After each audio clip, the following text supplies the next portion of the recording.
A forgotten village where the rain never stops, and hope feels like a distant memory. One stormy night, a stranded stranger and a weary mechanic cross paths under a flickering street lamp, sparking a chain of miracles that will warm your heart and restore your faith in kindness. Buckle up, because this isn't just a story. It's a journey of second chances, quiet courage, and a love that rebuilds a town from the ground up. Hit that play button, and let's dive into the magic of Willow Vale. A weary mechanic collapsed after laboring all night, then heard the confession she needed from him. The rain had come swiftly, pounding against the cracked walkways and rusted rooftops of Willow Vale like a familiar old tune. The village had always been a bit drowsy, but tonight, under the misty shroud of spring rain, it felt utterly forsaken, save for the lone light flickering above Carter's auto repair. Inside, Nathan Carter leaned over the hood of a battered pickup truck, his fingers numb despite the thin gloves he wore. It was past closing time, but the old Ford belonged to Mr. Thompson, the widower down the lane, who depended on it for his part-time job at the factory. Nathan couldn't bear to turn him away. He tightened the final bolt, wiped his hands on a worn rag, and rolled his shoulders.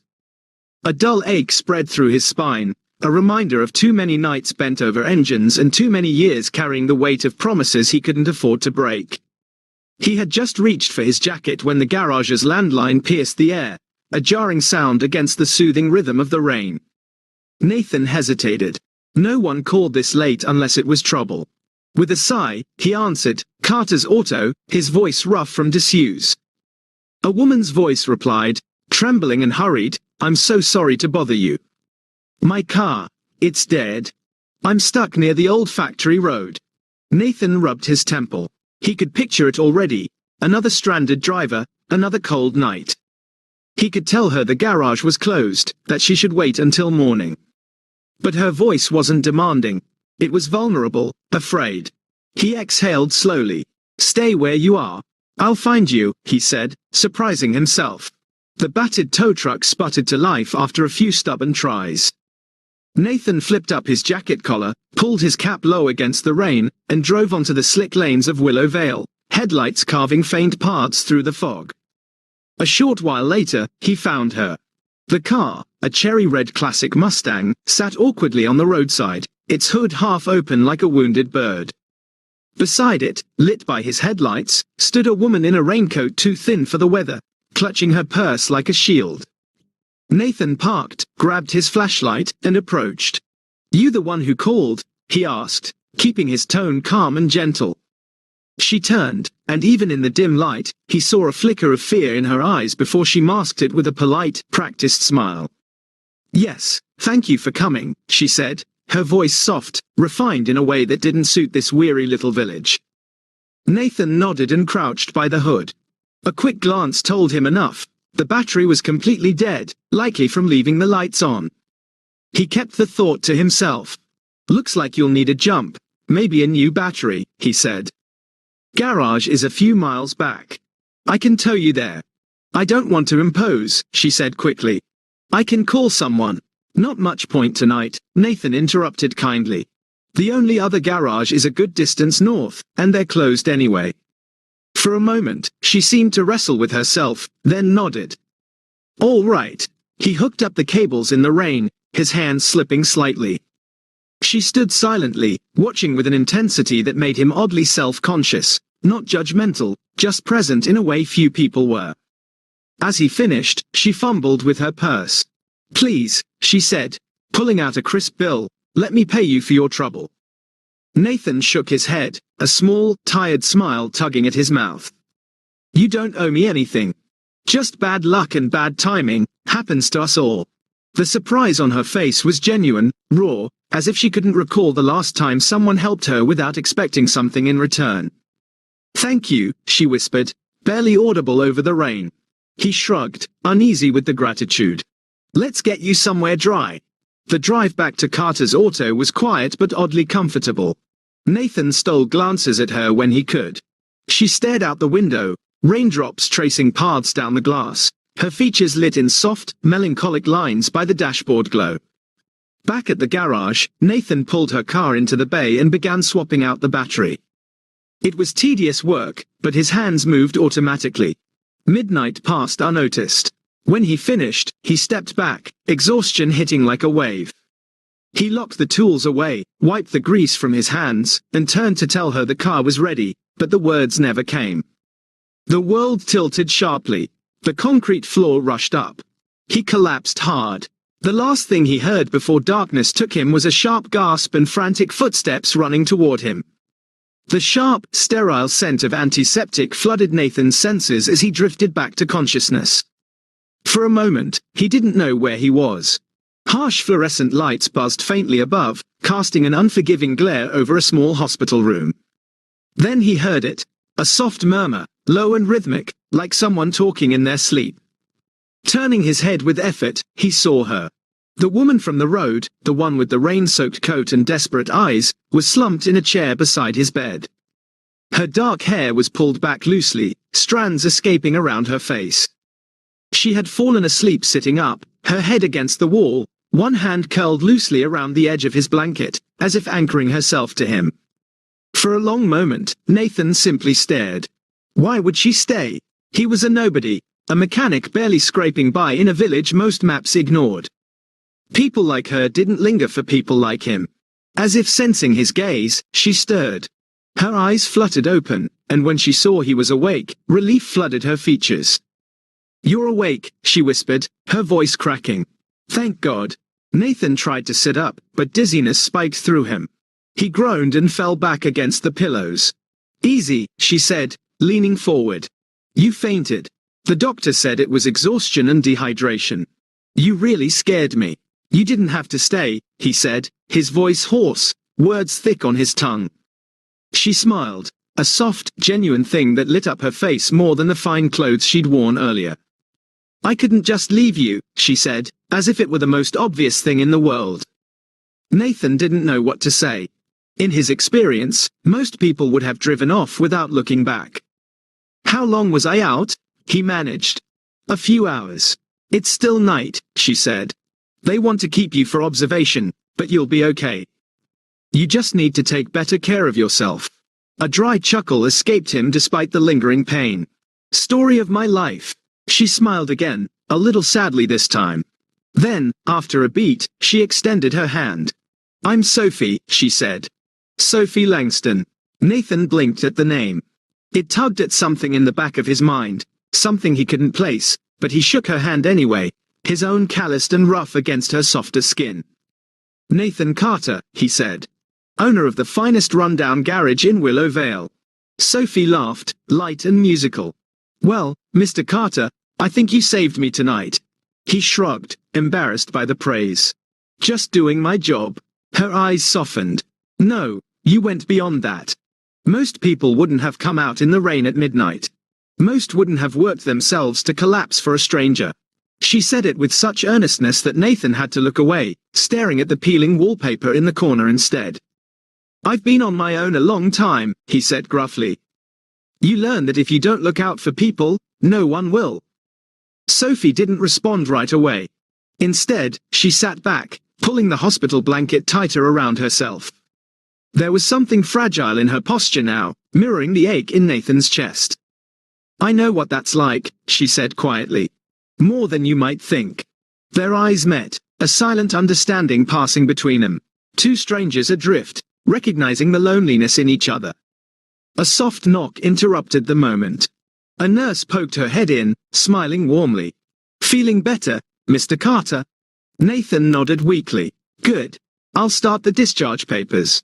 You'll need to rest, drink fluids, eat something real," she said, wagging a playful finger at him. "No more heroics, okay?" Nathan managed a crooked grin. When the nurse left, Sophie stood, stretching her cramped limbs. "I'll give you a ride back to your garage," she offered. "Your tow truck's still there." "You don't have to," Nathan said automatically. "I know," she said with a twinkle in her eye. "But maybe I want to." He couldn't argue with that. The ride back to Carter's auto was quieter than before, but not uncomfortable. The rain had eased into a gentle mist, and the lanes glistened under the street lamps. Sophie drove slowly, as if reluctant to reach their destination too quickly. "You really love this village?" she asked suddenly, breaking the silence. Nathan glanced out at the empty walkways, the shuttered storefronts. "I guess," he said after a moment. "It's home, even when it ain't easy." Sophie nodded thoughtfully, tapping her fingers lightly against the steering wheel.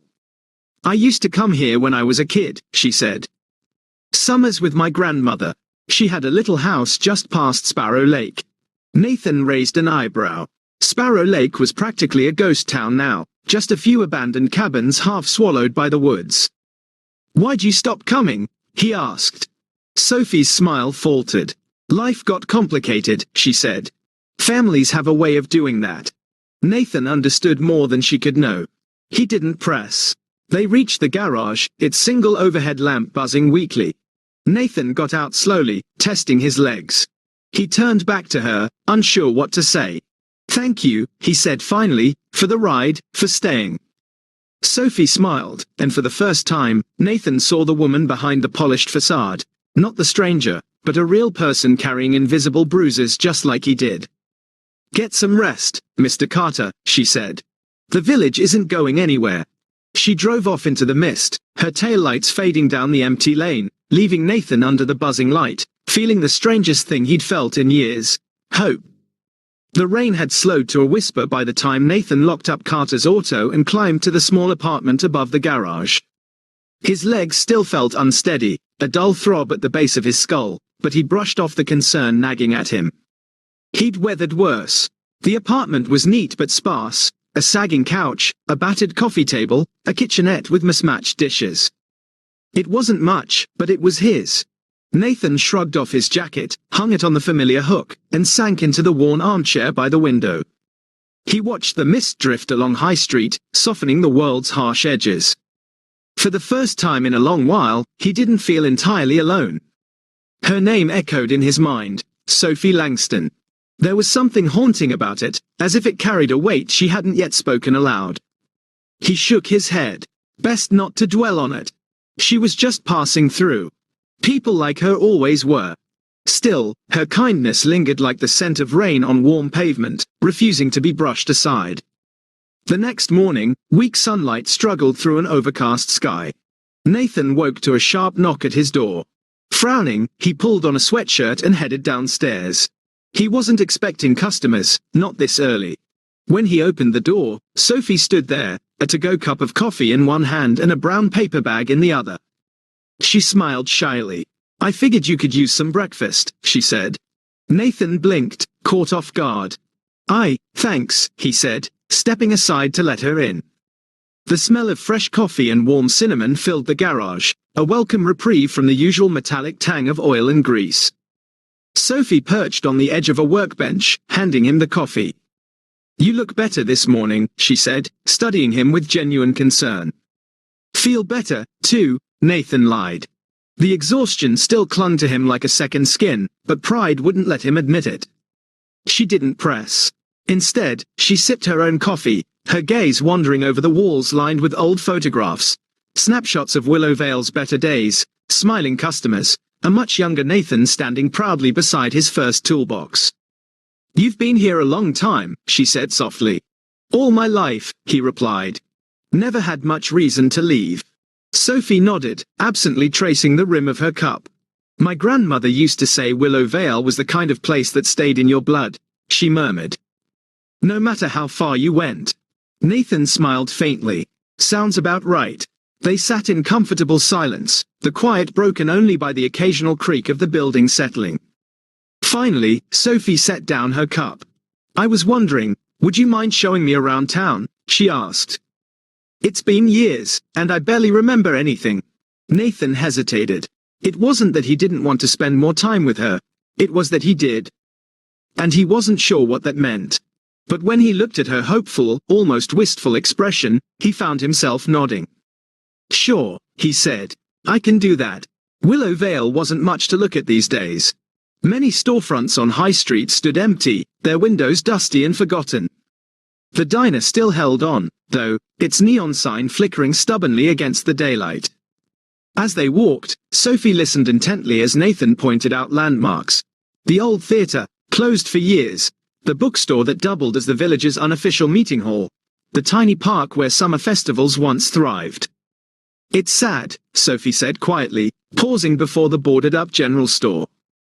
It feels hollow. Nathan shrugged, hands deep in his jacket pockets. The village started fading when the factory closed, he said. Folks moved away. Those who stayed, well, we make do. Sophie turned to him, brow furrowed. Why did you stay? He considered that for a long moment. Because it's home, he said finally. Good or bad, you don't just walk away from that. Sophie looked away, her jaw tightening slightly. Nathan caught the shadow crossing her face but said nothing.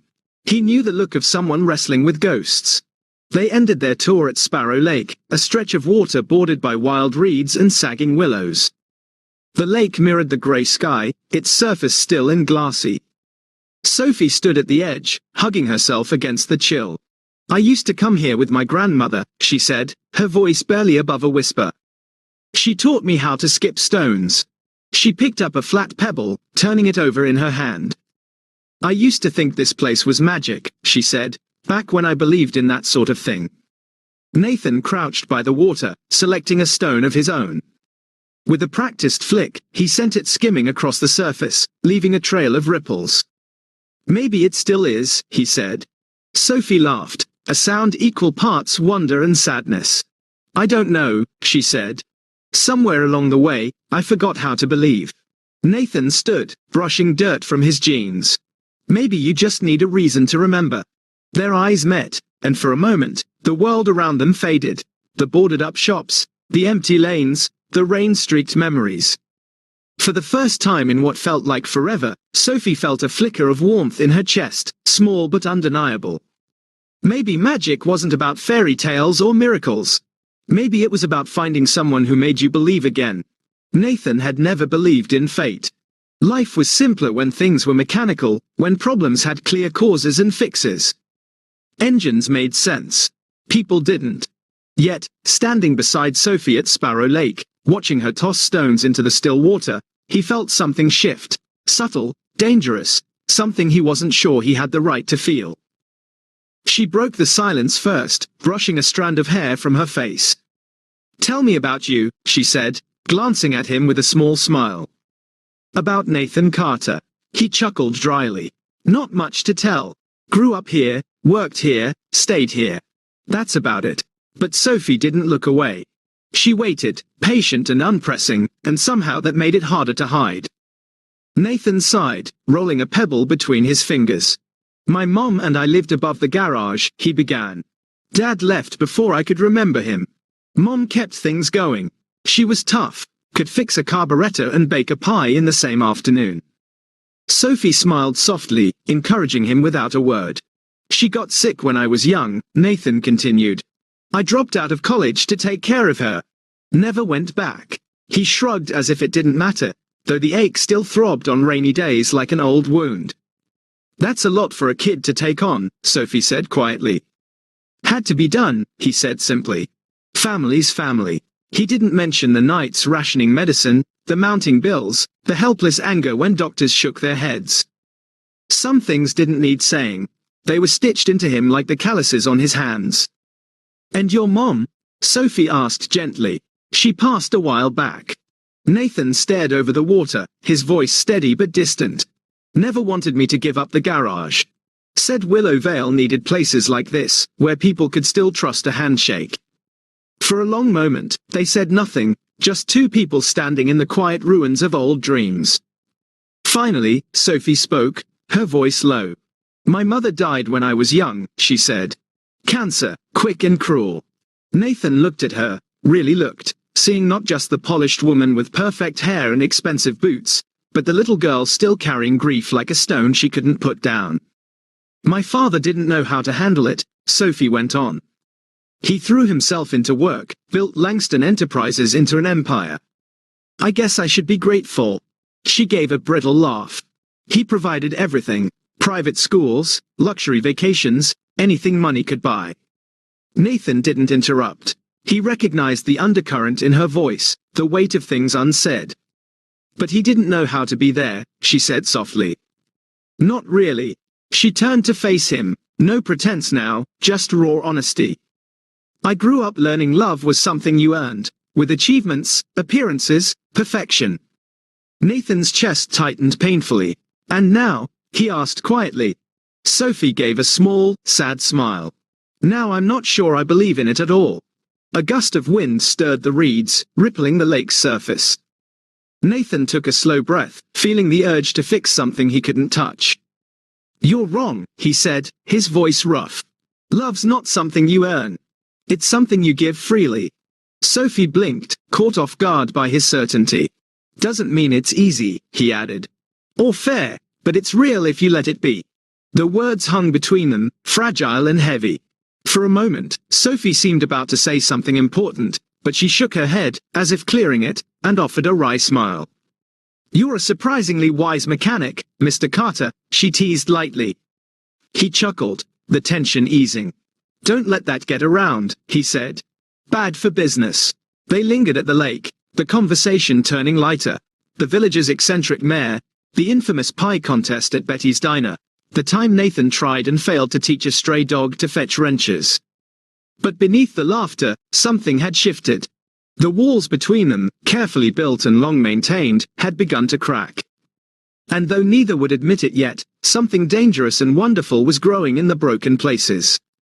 Later, as they walked back toward town, Sophie hesitated before the old general store. Its windows clouded with dust, the closed sign faded. You said people just moved away, she said thoughtfully. Yeah, Nathan said. Places die when there's no one left to fight for them. Sophie pressed her hand against the glass, peering at the empty shelves. Maybe they just needed a reason to stay, she murmured. Nathan watched her, a strange feeling unfurling in his chest, hope and fear intertwined. He didn't know what Sophie Langston was searching for in Willow Vale. He didn't know if she'd find it, but for the first time in a long while, he wondered if maybe she wasn't the only one looking for something more. The next few days passed in a quiet rhythm, a tempo Willow Vale seemed to understand innately. It wasn't a place that demanded much. It simply was, worn and stubborn, breathing through cracked walkways and rusted storefronts. Sophie found herself wandering the lanes more often than planned. At first, she told herself it was just to pass the time. Her car still needed a few adjustments, Nathan said. A supply order that would take days to arrive. But deep down, she knew it wasn't just the car keeping her here. It was something harder to name.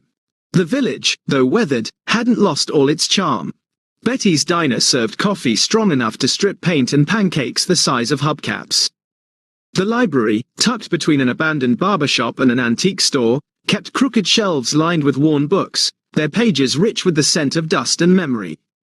And the people, though wary at first, welcomed her in small, almost invisible ways. A nod here, a smile there. It was a language Sophie was learning to read, stitching a belonging she hadn't realized she craved.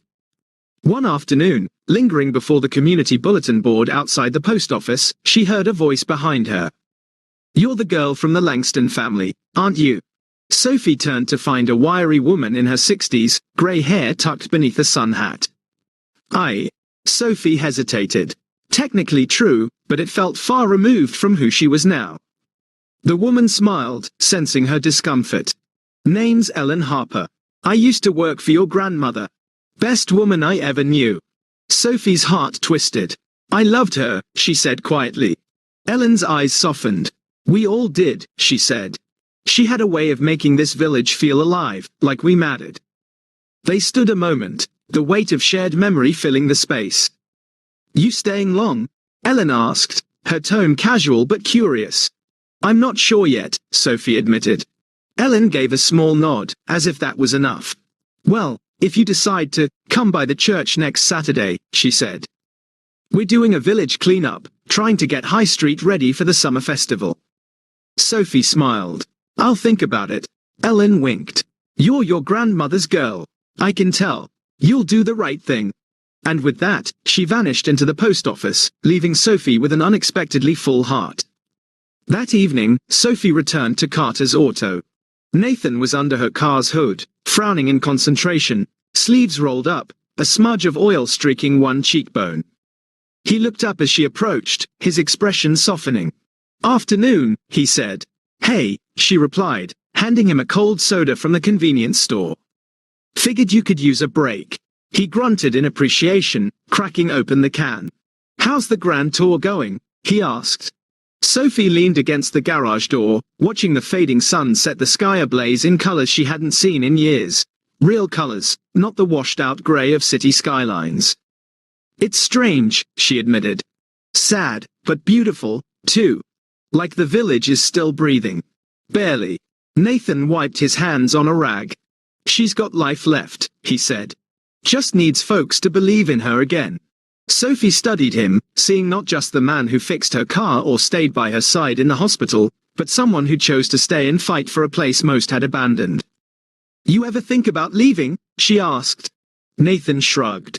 "Sure, lots of times, but it never felt right. Like if I gave up on Willow Vale, I'd be giving up on myself, too." The simplicity struck her. In her world, everything was layered with expectation and strategy. But Nathan was straightforward in a way that felt revolutionary. She wanted to ask how he stayed so grounded when everything around him had crumbled. Instead, she said, "I'm thinking about staying a little longer." Nathan looked at her, his gaze steady.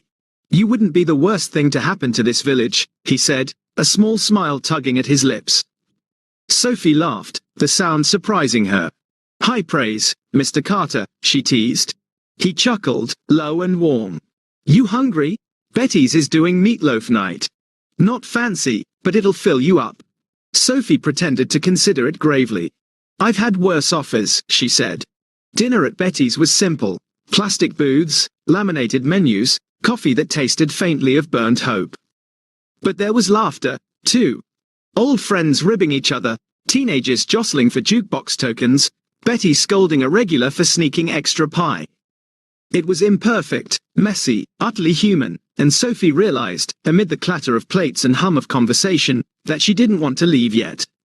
Maybe not for a long time. Maybe Willow Vale was exactly where she needed to be. As they walked back to the garage under a sky littered with stars, Nathan spoke, his voice thoughtful. "The village is like an old engine," he said. "Takes work to keep it running. Patience, faith." Sophie tilted her head, smiling. "You think I'm engine material?" Nathan grinned. "I think you've got more grit than you know." They reached the garage, and for a moment, neither moved to say good night. The air was thick with something unspoken, fragile and new. Finally, Sophie broke the silence. "Good night, Nathan." "Good night, Sophie."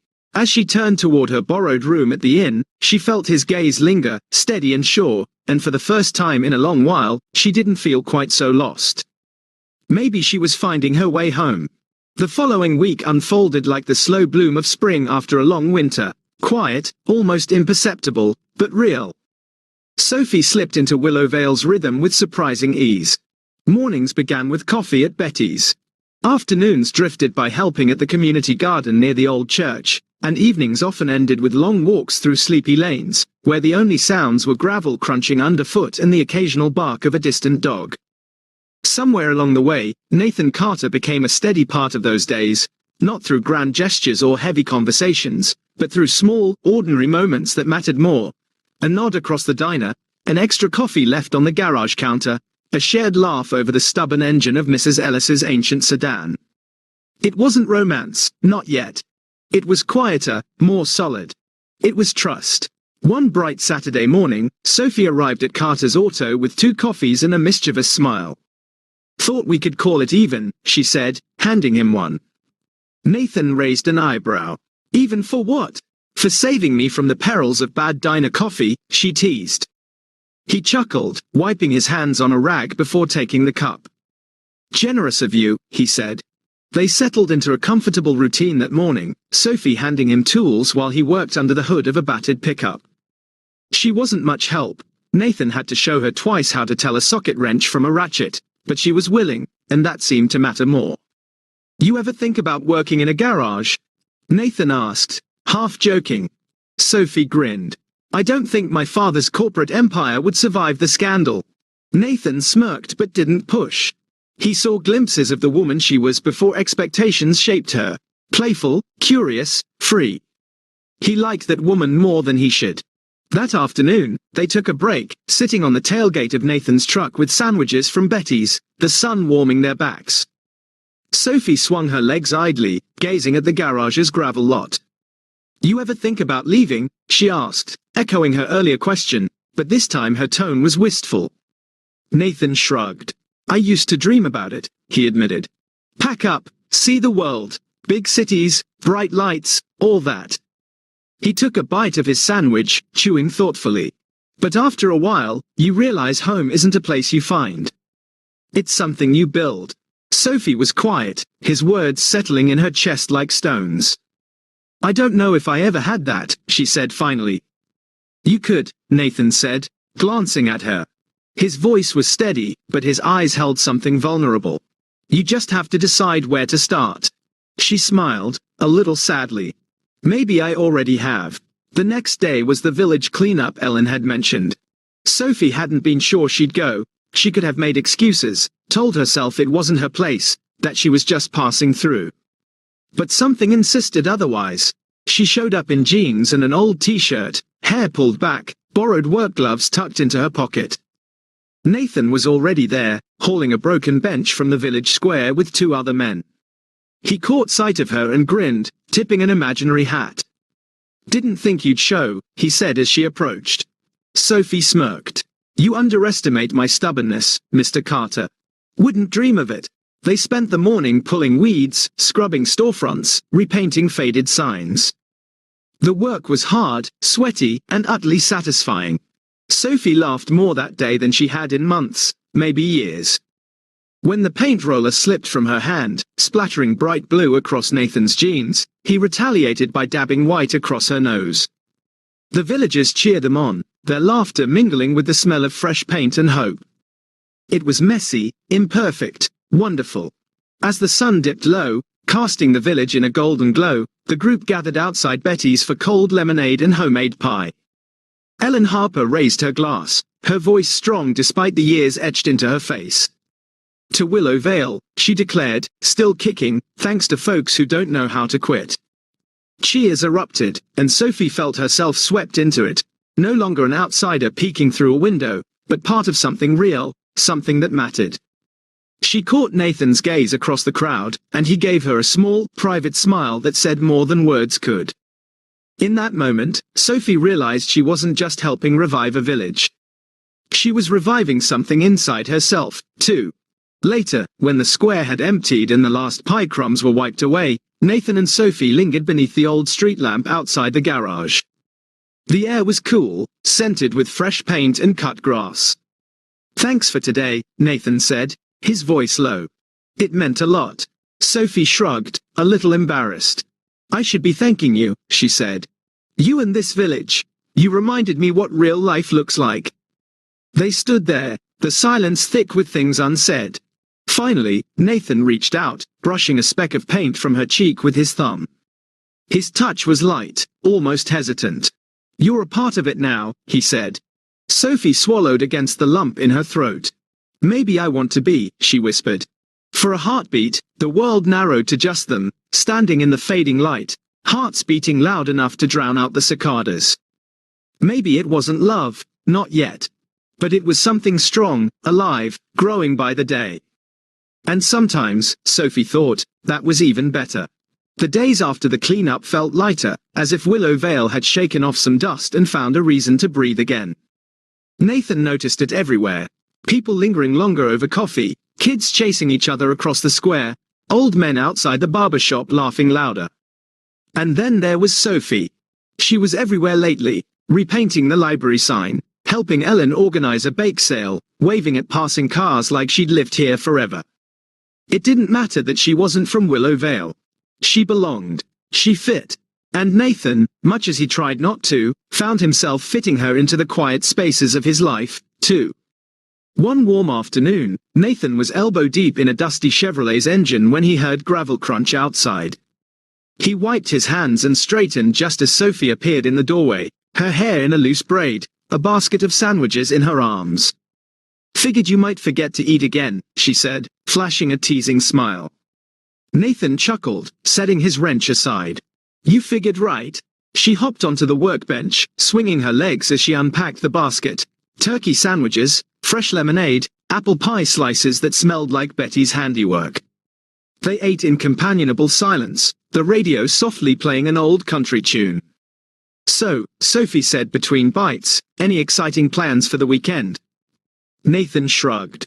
"Same as always. Fix what's broken, keep the lights on."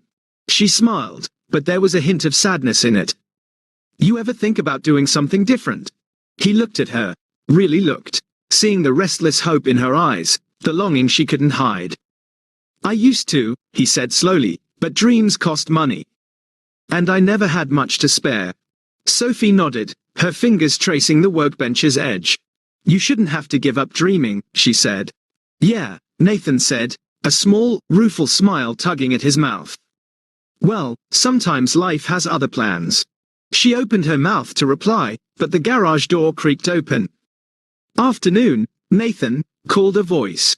It was Tom Grayson, the local real estate agent, a stocky man who talked too loud and knew too much. "And you must be Miss Langston," Tom said, turning his beady gaze to Sophie. "Been hearing your name around town." Nathan stiffened, something in Tom's tone setting his teeth on edge. Sophie smiled politely. "Word travels fast, I guess." Tom chuckled. "Especially when it's tied to Langston Enterprises. Big name, big money." The words hung heavy. Nathan blinked, feeling as if he'd been punched. Langston Enterprises. He knew that name. Everyone in the region did. Real estate empires, skyscrapers, luxury developments. Untouchable. He turned to Sophie, who was suddenly still, her sandwich forgotten in her lap. "It's true?" he asked, quieter than intended. She looked at him, and he saw it. Guilt, fear, the wall she hadn't wanted to build but had anyway. "I didn't lie," she said softly. "I just didn't say everything." Tom, sensing the tension, gave a sheepish grin and backed out, mumbling about a meeting. The moment he was gone, Nathan set his sandwich down carefully. "So, what is it?" he asked. "You're not just passing through, are you?" Sophie swallowed hard. "No," she admitted. "I ran away." She slid off the workbench, standing like someone bracing for a blow. "My father wants me to marry a man I barely know, to merge our families, our businesses, like it's a transaction." Nathan stared, the pieces falling together with sickening clarity. "You're an heiress," he said. "You could buy this whole village and more." "I don't want to," she said fiercely. "I don't want money, Nathan. I want something real, something not bought or traded or arranged." He ran a hand through his hair, anger, confusion, and hurt colliding inside him. "And what?" he asked, bitterness creeping in. "You thought you'd play small-town life with a poor mechanic until you got bored." Sophie flinched as if struck. "It's not like that," she whispered. "I didn't plan this. I found something here. Something I didn't know I was missing." Nathan turned away, gripping the workbench so hard his knuckles whitened. He wanted to believe her, but old voices screamed he wasn't good enough, that he was a fool to think someone like her could stay. "I'm sorry," Sophie said, her voice breaking. "I should have told you."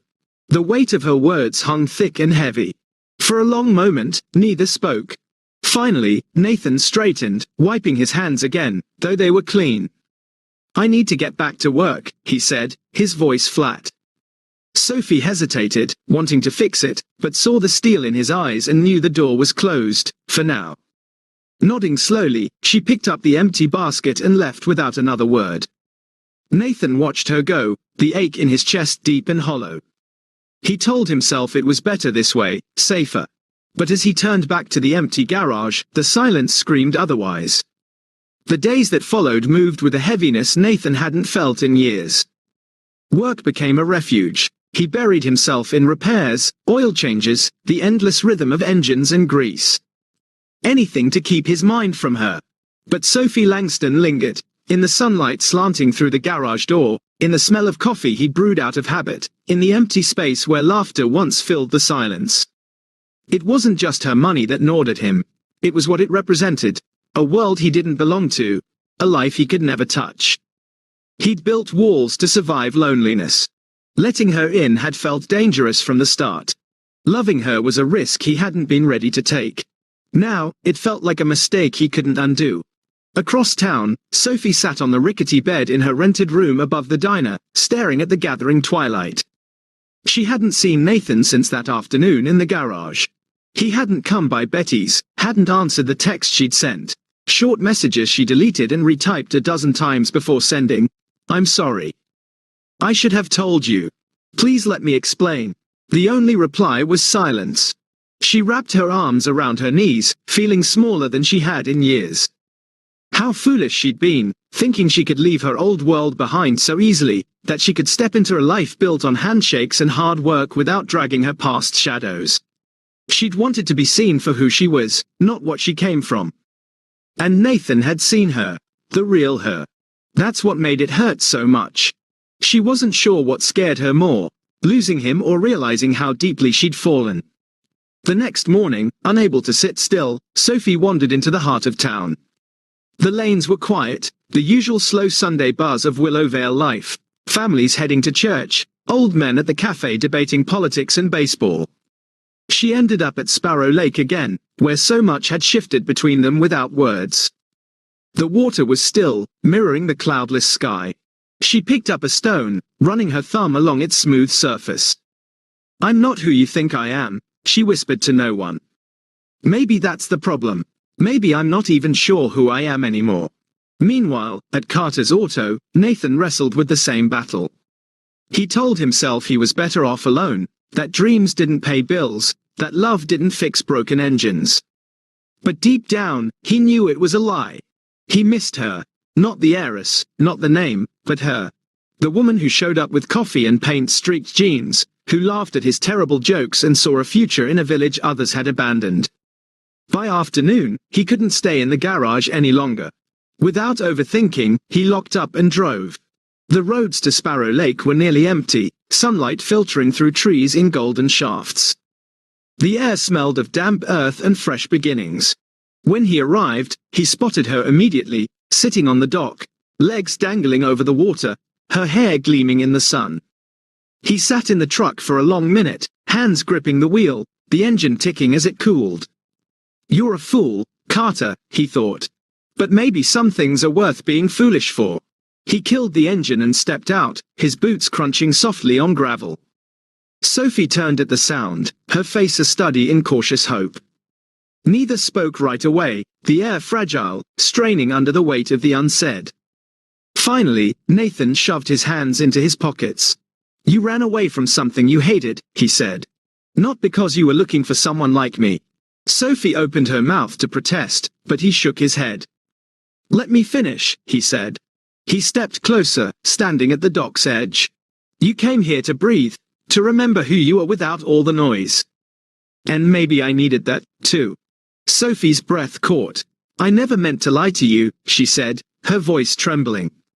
"I just wanted to be normal. To matter for something other than my last name." Nathan nodded slowly. "You do." Two simple words, no fanfare, but they hit harder than anything else could have. Sophie stood, wiping her hands nervously on her jeans. "I'm still figuring it out," she said. "Who I want to be, where I belong." Nathan gave a small, lopsided smile. "Sounds like you're in good company. The village has been figuring itself out for years." They both laughed, the tension easing a fraction.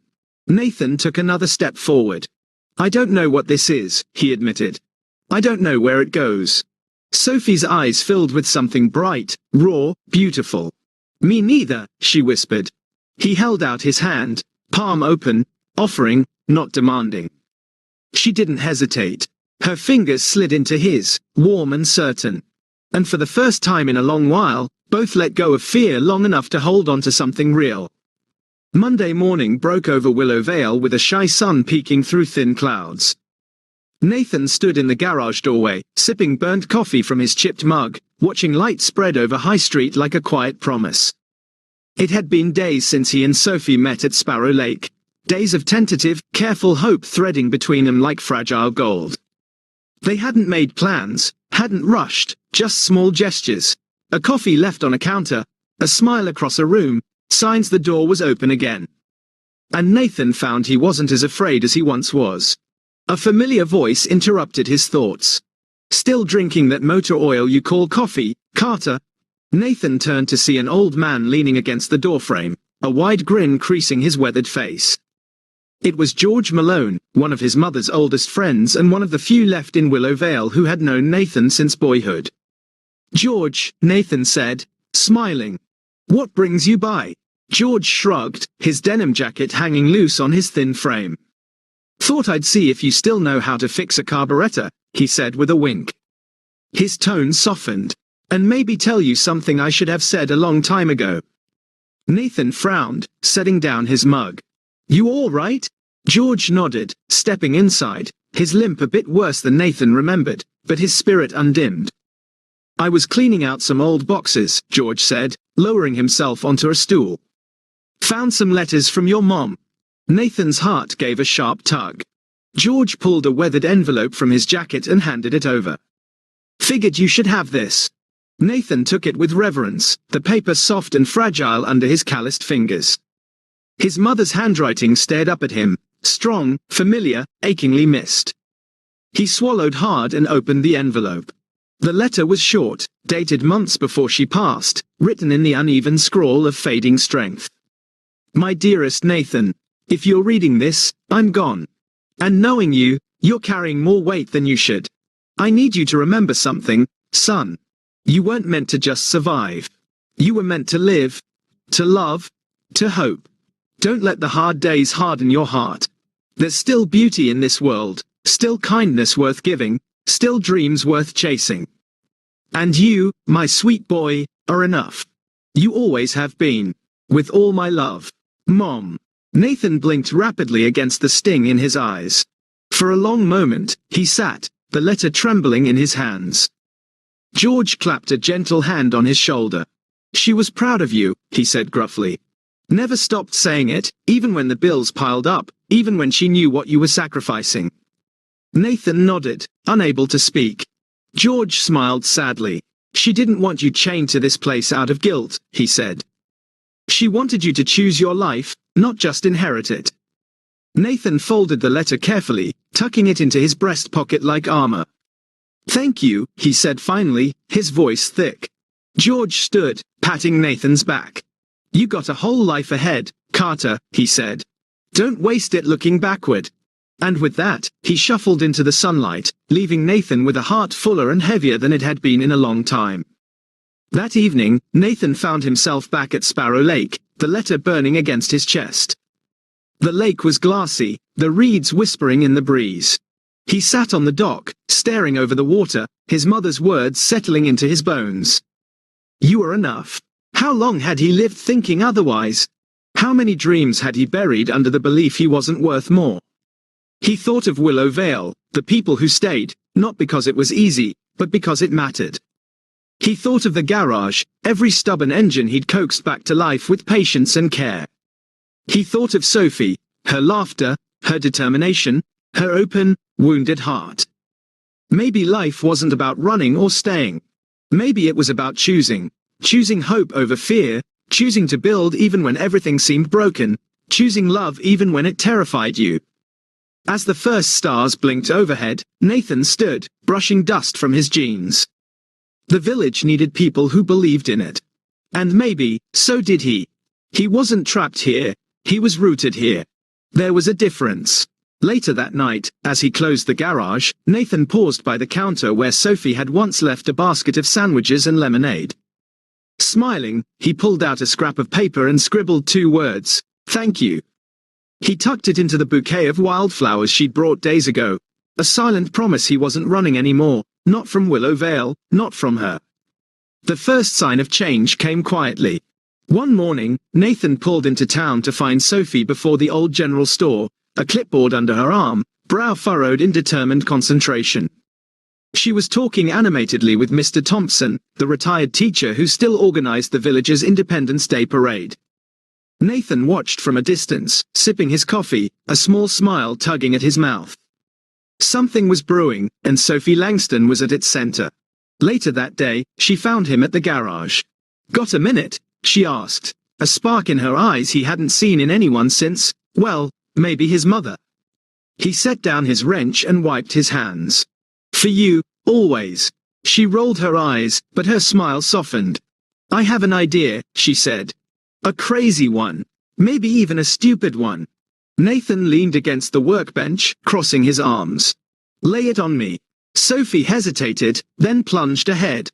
"I want to reopen the general store," she said. "Not as a big, fancy thing. Just a place where people can get what they need without driving far. Maybe add a little cafe corner, shelves for local crafts, a bulletin board for community events." Nathan raised an eyebrow. "You planning to run it yourself?" She grinned sheepishly. "Well, not alone. I was hoping it could be a community project. Everyone pitching in, everyone having a stake." He studied her, the weight of her proposal settling between them. "You're serious," he said finally. "As a heart attack," she said. Nathan chuckled despite himself. "And you think Willow Vale's got enough left to make that work?" Sophie's eyes didn't waver. "I think it has more heart than half the cities I've lived in," she said quietly. "It just needs a little help remembering." In the weeks that followed, Willow Vale woke up. It started with the general store. Sophie negotiated with the absentee owner, a former resident happy to sell the building for a fraction of its worth to avoid taxes. Then came the volunteers. Ellen Harper organized a cleaning crew. Pastor John rallied teenagers from the youth group to repaint walls. Betty promised pies and sandwiches to fuel the workers. And Nathan. He showed up every morning before sunrise, toolbox in hand, repairing broken shelves, rewiring old fixtures, mending battered front steps. No one made speeches. No one asked for thanks. They just showed up, day after day, with hammers, paintbrushes, and casseroles in a stubborn, scrappy kind of hope. One afternoon, as Nathan and Sophie painted the front windows together, she paused, brush poised. "You ever think," she said, "that maybe kindness is contagious?" Nathan smirked. "You're saying we're starting an epidemic?" She laughed, bright and easy. "Could be worse," she said.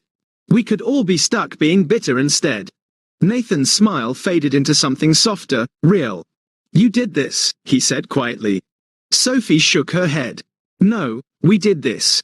You, me, the whole village." She set her brush down and looked at him, serious now. "But Nathan, you started it, too. That night you came out in the rain when you could have stayed home, when you didn't have to help me." He shrugged, embarrassed. "It was just a dead battery." "No," she said, stepping closer. "It was kindness, and it changed everything." He met her gaze, the truth of her words anchoring him in a way nothing had for years. Maybe miracles didn't come with trumpets and fanfare. Maybe they came with wrenches, paintbrushes, and open hands. By early spring, the grand reopening was ready. They hung a hand-painted sign above the door. Willow Vale Mercantile, a place for everyone. The whole village turned out. Families with strollers, teenagers in their Sunday best, retirees with canes and weathered smiles. Sophie wore a simple dress, her hair pulled back with a ribbon, looking more like a hometown girl than any heiress. Nathan stood beside her, hands awkwardly in his pockets, heart thumping harder than he'd admit. Ellen Harper gave a short, teary speech. Pastor John said a blessing. And when Sophie cut the ribbon with oversized scissors borrowed from the school theater department, cheers echoed down High Street. Inside, the store bustled with life. Shelves lined with handmade goods, a corner cafe buzzing with chatter, a community bulletin board filling with notes about lost dogs, bake sales, and softball games. It wasn't flashy. It wasn't perfect. It was home. Later, as the sun dipped low and villagers drifted to their evening routines, Nathan found Sophie on the front steps, barefoot, her shoes kicked off beside her. He sat down, their shoulders brushing. "You did good," he said gruffly. "So did you," she replied. They sat in comfortable silence, watching fireflies wink across the square. Finally, Sophie spoke. "I don't know what comes next," she said, her voice soft. "I don't have a plan for once." Nathan smiled, taking her hand, his fingers rough and warm against hers. "Sometimes," he said, "the best things start that way." She leaned her head against his shoulder, and he let her, feeling a peace settle over him he hadn't known he'd been missing. For the first time in years, Nathan Carter wasn't just fixing broken things. He was building something new, something lasting. And maybe, just maybe, that was the most miraculous thing of all. Autumn arrived quietly in Willow Vale, like a lover slipping into a familiar bed. The leaves turned first, a slow-burning fire of amber and gold sweeping through the village's trees, lining the lanes with a carpet of color. The air grew crisp, carrying the scent of wood smoke and ripe apples. Every morning, Nathan woke to a world edged with frost, the grass sparkling like a field of tiny stars. It was the kind of season that made you believe in second chances. One Saturday afternoon, Sophie suggested a drive to Sparrow Lake. No real reason, she said, just a whim. But Nathan sensed something deeper behind her smile. He agreed without hesitation. They drove Nathan's old pickup along winding country roads, past fields stripped bare after harvest, past barns leaning against the sky like tired old men. When they reached the lake, it was almost unrecognizable from summer. The water was a sheet of molten silver, reflecting the crimson and gold tapestry along the shore.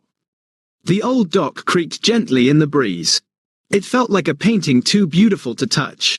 Sophie stepped out, pulling her jacket tighter, her breath puffing in little clouds as she looked around, a soft smile on her lips.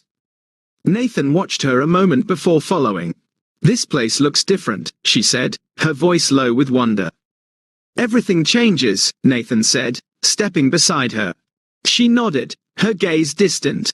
"Some things change," she said. "Some things finally grow into what they were always meant to be." There was a tremor in her voice that tightened Nathan's chest. They wandered toward the old maple tree at the water's edge, a gnarled giant with branches stretching wide and low, heavy with flaming leaves. Beneath it, the world felt still, sacred. Sophie turned to him, hands buried in her coat pockets. "I need to tell you something," she said. Nathan's heart hammered. She took a breath, steadying herself. "My father found me," she said. "He sent a letter." Nathan stiffened but said nothing, giving her space. "He wants me to come back," she continued. "Said it's not too late to fix things. The marriage deal, the company." She laughed softly, bitterly. "All it would take is giving up everything I've built here, everything I've started to believe in." Nathan swallowed hard, fear clawing up his spine. "Are you thinking about it?" he asked, hating how small his voice sounded. Sophie looked at him, really looked, her eyes fierce and aching. "I thought about it," she admitted, "for a minute. The easy way, the safe way." She stepped closer, leaves crunching beneath her boots. "But then I thought about Willow Vale. I thought about the store, Betty's coffee, the way Ellen laughs when she's trying not to cry. I thought about this village fighting to find its heart again." She paused, her voice breaking. "And I thought about you." Nathan couldn't move, could barely breathe. Sophie took another step until they were close enough that he could see the fine tremble of her hands. "I don't want a life measured by mergers and bank accounts," she said. "I want a life built on mornings at the diner, late nights fixing old engines, and sunsets like this one." She reached for his hand, her fingers threading through his with desperate tenderness. "I want a life with you, Nathan." The words hung in the golden light. Nathan stared at the woman who had stumbled into his life on a rainy night and turned it quietly, irrevocably inside out. Then he smiled, a real, unguarded smile that felt like breathing for the first time in years. "You sure about that?" he asked, voice rough with emotion. "This life's messy, hard. Ain't much fancy about it." She laughed through tears. "I don't want fancy," she said. "I want real." Nathan squeezed her hand, his heart settling into a rhythm he hadn't known it was missing. "Then you're stuck with me," he said. "Good," she whispered. They sat beneath the maple tree as the sun sank, painting the sky in fire and rose. No grand promises, no need for them, just the quiet certainty of two people who had fought their way to hope and found each other waiting there. At one point, Nathan pulled a small object from his jacket pocket, a silver ring, simple and unadorned. It had been his mother's. He hadn't planned this, hadn't thought it through, but it felt right. He turned the ring over in his palm, then looked at Sophie. "I don't have a speech," he said gruffly. She smiled through tears. "I don't need one." Slowly, he slipped the ring onto her finger. It didn't glitter like the diamonds her father might have offered. It didn't need to. It shone with something stronger, something real, something they had built together, piece by fragile piece. As the last light faded and stars blinked awake, Nathan and Sophie sat hand in hand beneath the maple tree. the world quiet around them. No doubts, no fears, just a love sturdy enough to weather any storm. And that was enough. It was more than enough. Spring returned to Willow Vale like a whispered promise. The trees shook off their winter sleep, budding in tender greens. The lanes buzzed with gentle energy, not from grand events, but from everyday miracles. Laughter spilling from Betty's diner, kids chasing kites across the village square, the scent of fresh paint and new beginnings in the air. At the center stood Nathan and Sophie, side by side, hearts steady, hands entwined. They spent mornings at the Willow Vale Mercantile, the little store that had become the village's heartbeat. Sophie ran the front counter, a familiar face to every regular who wandered in for bread or nails. Nathan kept busy in the back, fixing coffee makers, bicycles, the occasional stubborn washing machine brought by desperate neighbors. In the afternoons, they stole away for long walks down country lanes or moments by Sparrow Lake, where the world seemed to fall away, leaving only them. Life wasn't glamorous. It was better. It was theirs. One afternoon in late spring, Willow Vale gathered for the first community festival in over a decade. Bunting hung from lampposts. Children ran barefoot through the grass. Ellen Harper presided over the pie contest with the solemnity of a judge.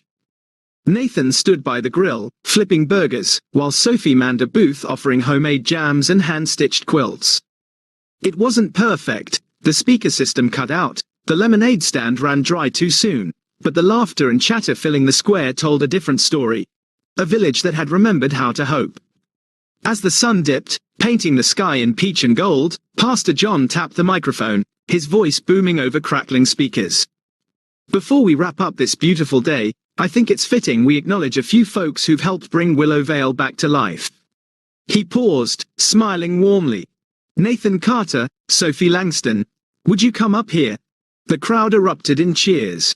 Blushing furiously, Nathan shook his head, but Sophie grabbed his hand and tugged him to the makeshift stage.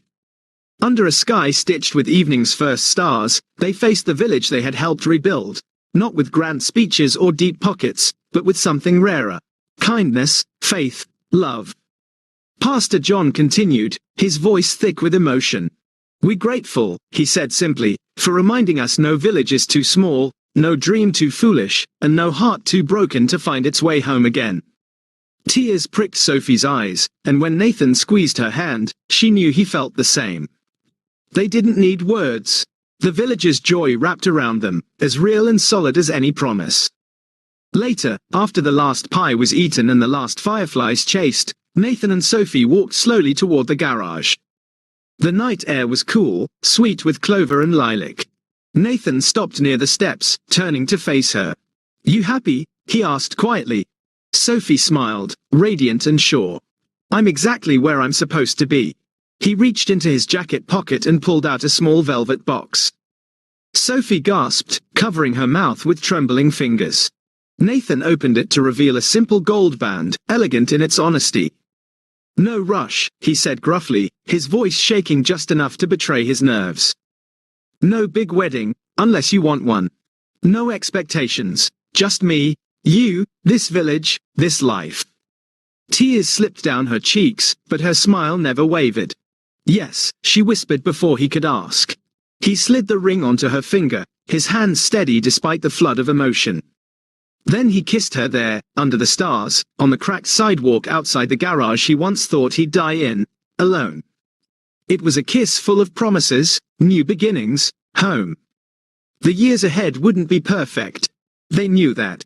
There would be leaky roofs, broken coffee machines, harsh winters burying the village in snow. There would be arguments over burnt dinners and late nights balancing ledgers by the glow of the store's old lamp. But there would also be laughter, soft mornings tangled in warm sheets, seasons turning like pages in a well-loved book. Most of all, there would be the simple, stubborn love that didn't need grand declarations to prove it was real.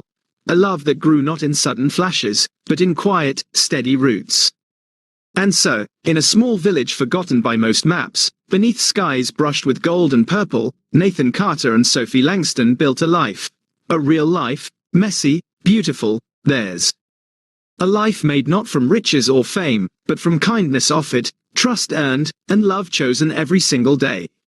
A life that proved sometimes the smallest acts of goodness can grow into the greatest miracles. A life that, at long last, felt like home. Thank you for joining us on this journey.